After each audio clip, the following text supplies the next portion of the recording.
Hey there, it's Monica Brooks, and welcome to the podcast. Imagine you have a bill that arrives in the mail.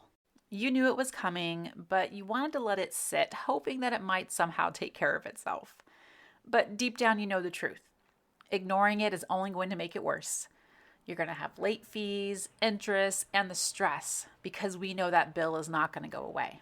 Talking about death is a lot like that bill because we know it's a part of life, yet we avoid the conversation. But what if facing it could actually empower us? What if acknowledging death helped us live with more clarity, more intention, and more responsibility? That's the conversation we're stepping into today. Join me and Dr. Sarah Wittry as we dig deeper into what it really means to confront that bill in the mail. Welcome to the Becoming a Better You podcast. My name is Monica Brooks, and I'm a self-improvement enthusiast who is eager to share tips and strategies to help you become the best version of yourself. As an inspirational speaker who transitioned from a corporate career, I'm here to guide you on your journey towards enhancing your overall human experience. If you're ready to take the first step towards becoming the best version of yourself, then you're in the right place. Let's get started. Welcome, Sarah Wittry, to the podcast. I'm so excited to have you here. I know that you're a physician, but also a friend, and I want our audience to meet you because I think this is going to be a really helpful conversation for them to feel empowered in their lives. And that's what I love doing for other people is what decisions can we make today to better our lives so we can become a better version of ourselves. So why don't you give a brief introduction about who you are and what you do? Awesome. Thank you, Monica. I'm excited to be here with you today. And I would say that a little about me is that I first and foremost are like just a woman trying to figure things out and make the most of life, and find my way as I go. But I work as a hospice and palliative physician. I also work as a life coach for working moms. And then I am married and we have four children. So I would say that life stays pretty full, but yeah, it's really important to me for figuring out how I can best use my experience and my skills to help as many people as possible to, have a fullest possible life. I love that because I feel like that already resonates probably with so many people. Just being a busy mom, working, Hmm. trying to make the best of your life that you have, and how can you use your skill or your gifts to also help other people? And I think that's the Yes. beauty of being a human in this life is just what can we do to help others? You mentioned that you're hospice and palliative care physician. Mhm.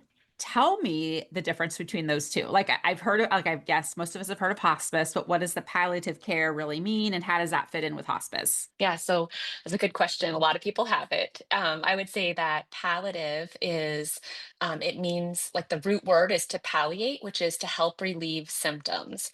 So we work in a team in a hospital setting, right? And we help manage like physical symptoms such as like pain and nausea, right? We also really address like the mental and emotional health of people and even spiritual health of people and kind of how what they're doing on the scale of like well-being with all of those things. So very holistic, well-being focused. And palliative, we also get involved a lot when when people have a chronic disease or progressive disease of some sort that is potentially life-limiting. And we help to really meet them wherever they are and talk with them and their families about kind of what's important in their life, some of their biggest values, like how to help put those together with like their medical situation to chart the path forward, right? And kind of make some of these more challenging treatment decisions. So that's palliative is like we meet people wherever they are, any stage of disease, any age, and really just serve as like extra support and helping them, achieve whatever goals that they have, whether that's, aggressive care and life prolonging care, or whether they want to kind of shift gears to kind of a middle ground, or whether they're ready for full, all of their care to be focused on more comfort and quality of life. And that's really where hospice comes in, is if they're reached a point where, they don't have options for life prolonging care, or they have decided like the burdens of them are too much for them to go through, and they want to focus on quality time rather than quantity of time in the setting of a terminal illness, then that's kind of where hospice is the best support for them. Being in this field, what are some things that we can do better when we're in a healthy state to prepare Hmm. for something like this? Because we all know we have an end. Like that's just what it's Hmm. going to be. I'm 44. I'm a Hmm. breast cancer survivor, so death, Right. is very much on my mind going through all of that, but we all have an end. So, Yeah. what are things we can do now that would help us when we get to that point? Yeah, no, that's a great question. I think probably the biggest gift you can give yourself and your loved ones, like your family, is really just one, like you're saying, like having an awareness, right? And being almost like befriending the concept of mortality, and not in a way to be like doom and gloom, but really to be like the reality, right? Like we don't know what's going to happen. We know for certain, like at some point, our life will end. We are hopeful that it will be, long and happy, healthy life, right? Um, and even still, like we can over time, I think, have like more of a familiarity, a little bit more of like an exploration about like the meaning of life, like a little more philosophical and spiritual and that sort of thing for ourselves. I think that helps a ton. Just so we're not like terrified to even think about it. Um, and then I would say the next best thing is to um think about, explore, talk to medical team, your own doctor or people that you trust, do your own research to really be able to try to even figure out like what are the possible decisions that I or my loved ones would need to make if something unexpected happens, right? Or if I became really, really ill quickly. Because while that's always a conversation, like in the moment when it happens, it can be really, really quite a gift to your loved ones if you are able to kind of, we call them in palliative, we call them lines in the sand. If you're able to kind of identify your own lines in the sand of like, what kind of things you would be willing to go through, or no, if it gets to this point, I don't want you to do this for me, kind of thing. Um, Remind me what that term is called when you have everything lined up. Like and like we have a will, we have oh yeah, what there's a name for it. overarching that like advanced care Yes. planning. Yeah, Okay. exactly, Okay. exactly. Okay. Do you feel that most people, or do you see that most people that come in have this advanced plan? No. She's saying no. She's she's shaking her head no. No, they don't. I mean, let's say we're healthy, we're great. What steps do we need to take today? Like you're saying, have that Yeah, conversation, right? conversation. Yeah. Yeah. So I'd say like wherever you live, know who your person would be to make decisions on your behalf if you were unable to. So like let's say you got into a really bad car accident and there were a lot of medical complications or something, right? In every state, in Ohio, for example, there's maybe different than other states, but it's essentially like it's called legal next of kin, right? Of who would make your decision. So if you're married, it'd be your spouse. If you're not married, it'd be like adult children, majority of them. And just like know that and look into it. And if that is fine with you and you'd be totally comfortable with that person or people making decisions for you, great. If you're like, oh my gosh, like my spouse would never be able to do that, like it'd be too emotional for them to, you know, carry out what I would want, then you should definitely do a healthcare power of attorney. That'd be like the one thing that I think everyone should do. And honestly, even if you want it to be your spouse and then your neighbor or your, like you can list up to three people on it. So that is like the one thing that no matter what age you are, I feel like, and if you're perfectly healthy, doing that document is really, really important. And then having it like taking it to all of your doctors, all your appointments so that they have it on file when and if it's ever needed. Well, yeah, I think that's great. And I think where we get stuck sometimes when we're healthy is thinking that, I mean, we know we're going to die, but we don't act like Hmm. it. We don't Right, prepare like we're going to. And right. so a lot of times we avoid it because, as you mentioned, I think death has this doom and gloom. Yeah. And, I think how we got connected was through our friend Emily, Dr. Emily, who's also on a Hmm. podcast that talks about Hmm. stress. And I became an end of life doula. I volunteer Hmm. my time now. And so she connected the two of us. And I have a different viewpoint of death as well. Yeah, And I think our society is much like, don't talk about it. right. But we know it's going to happen. And sometimes, when I read obituaries, when someone passes away, they're like, someone died unexpectedly. And I'm like, but we're all expected to die. And I think they mean Right. suddenly, Yeah.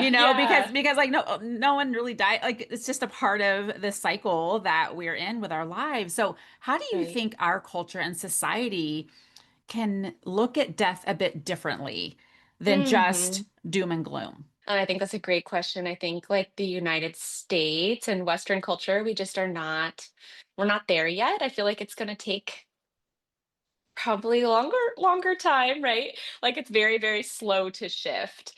And I think part of it is, related to our medical system and like scientific advancement and all of these things. It's very much looked at like, well, we've made all these improvements, and so we have the technology to keep people alive longer, right? But I think where we kind of like get off a little bit is it might be a longer time, especially when you have like these chronic conditions or multiple health conditions, as you're aging. Um, and it may be, yes, the time is longer, but like what that looks like, what those final few years like are often not very high quality for a lot of people, right? They're not very independent, or they're needing just help with everything, or they're living with a lot of pain or a lot of symptoms. And so um I think that while that can be challenging to think of it as like, what does real good quality of life look like for me or for my loved one? Like what makes life worth living, in other words, right? What are the things that bring you joy? How long has it been since you've been able to do those things? um, I feel that that helps people a lot kind of reframe of like how what types of treatments and how aggressive they want to be in trying to like ward off death, essentially.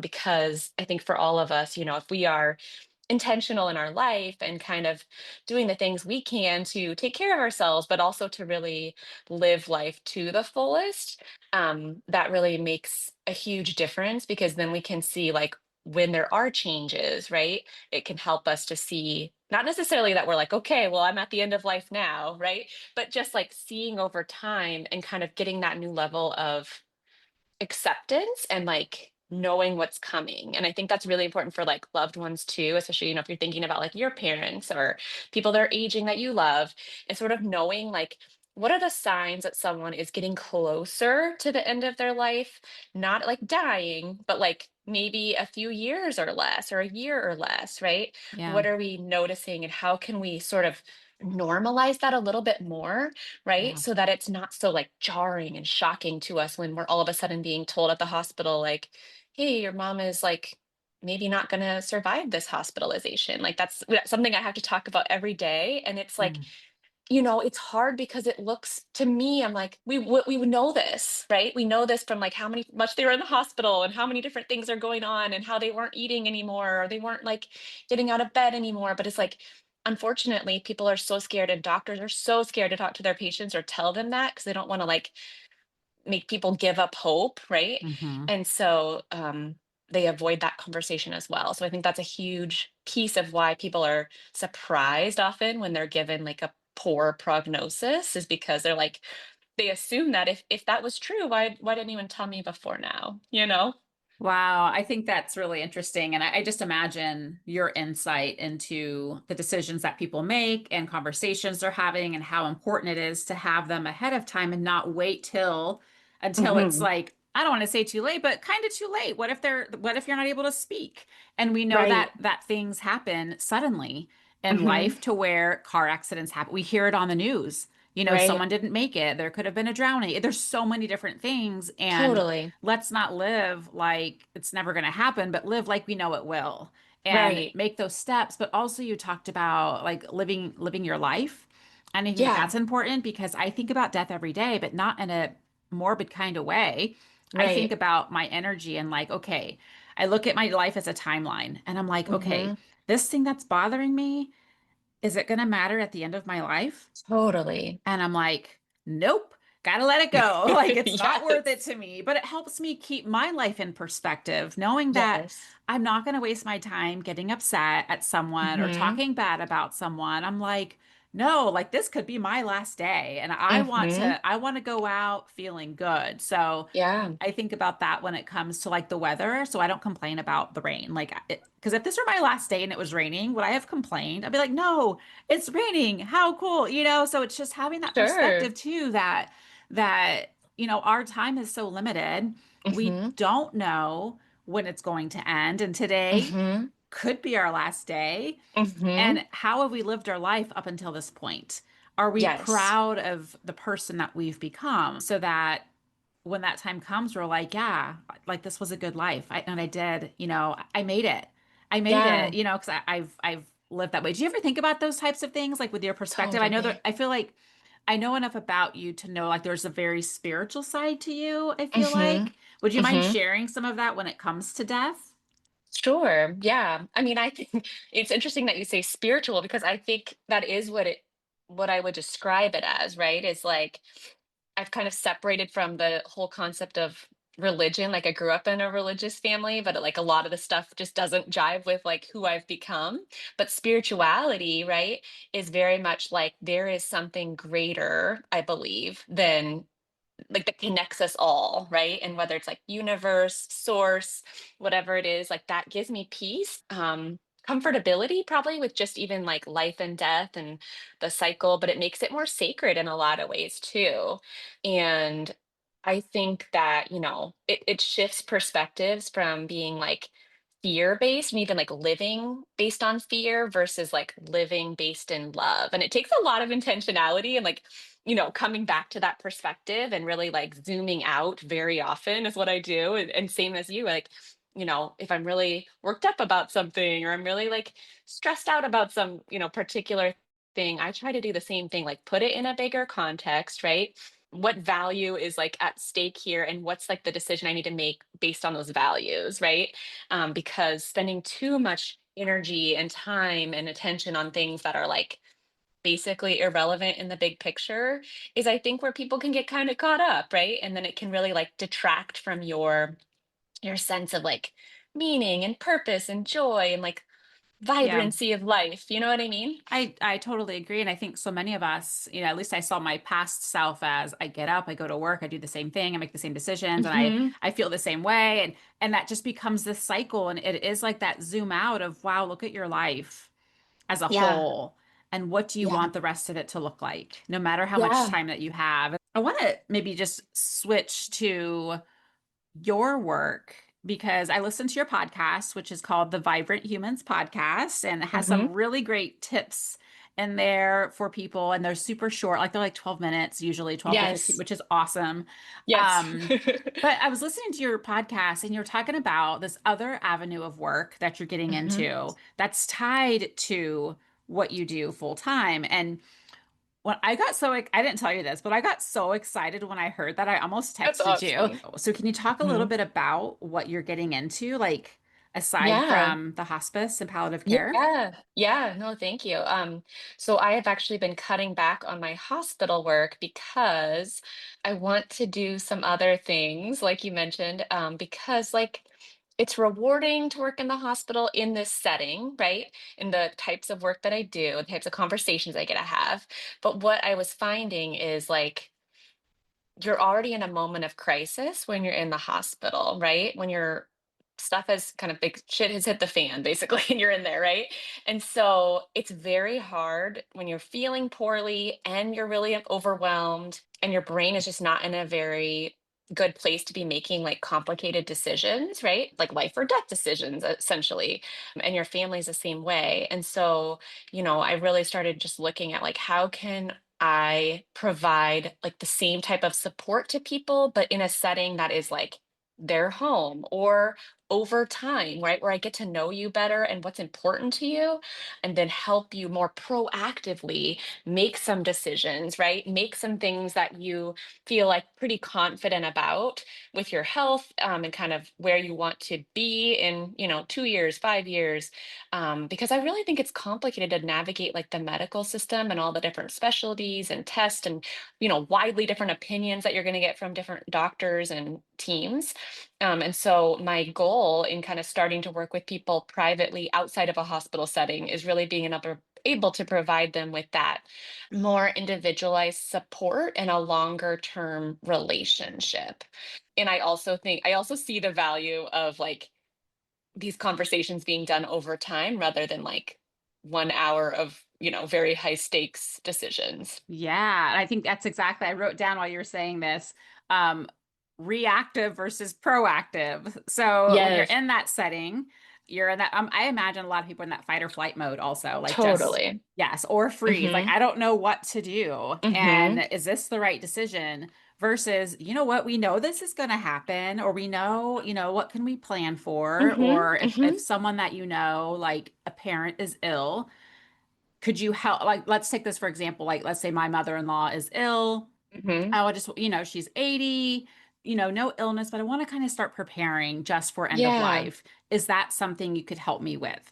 Yeah, Okay. absolutely. And kind of like what are her biggest values, right? And how do we know that and use those to help make the decisions that are probably coming? So things like, if time is short, right? If it's, let's say, a year or less, do you want to be spending more time at home, or do you want to spend time like at a rehab facility, right? Well, if someone is really, really values independence, right, and mobility and getting around, like they may choose rehab facility versus someone else that's like, I don't really care if I only have that much time. I'd rather be at home, like spending Mhm. time with my family than I would be like spending time working with physical therapists. You know what I mean? Yeah, there's just all sorts of possible decisions we could talk through, but Yeah, that's no, a I big I think one. that's good because I think too, like just in my experience, when I have been next to someone who is actively dying, Hmm. they want to be home. They don't Yes. want to be in a facility. And at No. that point, it's too like I hate to say it, but it's kind of like the kids are like, "Nope, you're staying here." Like I remember one Right. patient was just like, "Take like get that truck, pack my stuff up. I want to go home." And Yeah. it just broke my heart because that was her Totally. wish. That was what she Totally. wanted. She wanted to be home and she couldn't. And so, Yeah. making clear, where do you want to be, whether that's today or Yes. 20 years from now. I don't, but it's like get Right. clear on those things so that people don't have to guess what you want. I'd say like 99.9% of the time, right? You're going to have peace of mind and more like ease after you've had these conversations and made these little tiny little decision points, both yourself for your own life and also like significantly you are giving your family a Mm, huge gift, right, of being able to. And I feel like the patients that I see that are able to talk about this much earlier, they have more peace at the very end of life, right, less mm. regret. It's more, they're more connected with their families, right? They've had that conversation. They've been able to like grow closer almost as a result of them and Well, really clarify what matters. and they're getting that time at the end back because that's what you want at the Yes. like you just want more time here, you want more time with your family and to have that time free of reactive decision making, high Yes. levels of stress. Right. What a gift. Like you said, what a gift that is to the Right. people that are around you. Um, Right. If people have no idea how to bring something like this up, right? And they just want like something simple, something I often advise people to do is to, um, it can be made up, but there's enough things on TV or reading about in the news or something like that where that's a really good like low stakes way to bring it up to your family. So like it can be for yourself or for them, but you can be like, I was watching this movie and this happened and this person got really sick. Their family didn't know what they wanted. And so I was thinking, oh my gosh, like I've never talked about that with you guys. I figured that was something that we yeah. could we could Yeah. chat about. And just Yeah. like, you could even give an example like they were on life support machines for, 3 weeks and then they weren't waking up. And I thought about that for myself. And if that was my situation, like I wouldn't want you to not know what to do. And I would want you to Hmm. know that it was okay to, you know, focus on my comfort or to not keep me alive artificially where I can't communicate with you. Like any of those things, Yeah. honestly, they come back around because if people will remember, oh, we did have that conversation. Like this happens to me every day too, right? Where they're like, remember when Aunt Sandy was sick and then mom said that, oh, if this ever happens to me, I want you to do this. And it's like people have so much like relief, and it's still, they need a lot of emotional support. If not, it's Mm-hmm. not that it's not hard, right, when that does happen, but it's Mm-hmm. like honestly having that where they don't feel that enormous amount of like stress and pressure to make decisions for their loved one when they've never ever thought about it or talked about it. Yeah. It's pretty game changing. Yeah. So I think too, like even just with your partner, like having those conversations, just like, hey, what do you think about this? Mhm. Or I heard this really Mhm. awesome podcast with Dr. Sarah Wittry, and and like they were Right, talking about right. end of life care and like what decisions we should be making. And I Mhm. don't know, I just Mhm. think it's great to normalize talking Yes. about end of life, whether Yes. that is again today, tomorrow, or 50 years from now. It's going to happen. So Uh-huh. how can we feel empowered Yes. now when Yes. that time comes, for when that time Totally. comes. Yeah. Totally. Sarah, how would people learn more about you and the work you do if they wanted to connect with you on this? Yeah, probably the best way is to go to my website, which is it's vibranthumansarahwitchery.com. And that has kind of all of my background, sort of my why, who I help, as well as links to have like free consult calls, just to talk about, either your situation or it could be a loved one situation that you're struggling with who has, been diagnosed with something or you're worried about them and kind of don't know how to broach things. I've definitely worked with several family members who are just wanting that guidance and that support, and then kind of piece by piece, working with them and their concerns, and then kind of looping in the person that they're worried about, so that everyone can be more on the same page and have those um, tough but so important Yeah. conversations. I think it's great because you're filling a gap that's really needed in this type of care. So I appreciate you being willing to step into this and to be like, wow, you have an expert on your hands that kind of sees what happens and knows how to prepare, and Yeah, no better time than to do it now. So I'm going to put a link in the totally. description notes of your website as well as your podcast. Sarah, thank you so much for your time and just Absolutely. talking about first and foremost, the difference between hospice and palliative care. That was very helpful, but also steps that we can take to feel more empowered now so that when that time comes, we know that we have less stress, more time Hmm. with our family, and also helping our family through that as well because we've made decisions. So, Hmm. thank you for your time, Sarah. I appreciate you coming on Absolutely. here. So, Absolutely. It was a uh, pleasure to talk. all right, that's it for today. Thank you so much for joining us. And if you found this helpful, feel free to share it with someone close to you. And so hopefully they can make decisions, empowered decisions as well. All right, thanks everyone.